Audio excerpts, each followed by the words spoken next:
Hey, Straight Cross, I'm back. So here's one basic gospel chord progression that you should definitely know.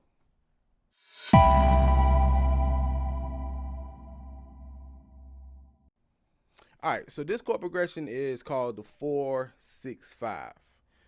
It's really good for worship. It's really good for it's in a lot of CCM songs. It's in a lot of gospel worship songs. So it's really simple.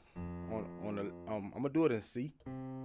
Okay, so if we're in C, we're just playing 4-6-5. So that's four, F, which is 4, A, which is 6, and then 5, which is G.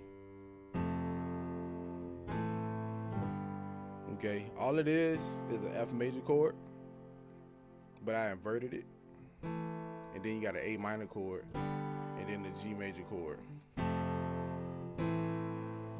And then you hear this chord progression a lot, but you hear it in different rhythmic patterns.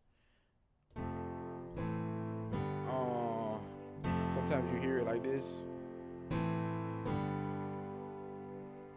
Again. And then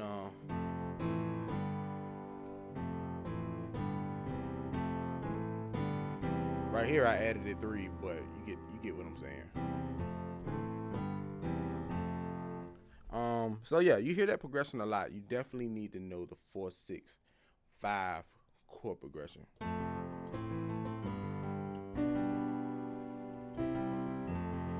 You could just play with it, you know. You could play with it. You can add to it.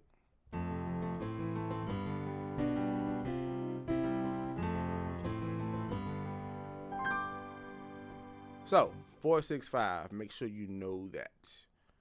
If you want to learn more progressions like this, if you like to learn how to play gospel keys for just $10 a month, click the link in the bio. Click the link above this video.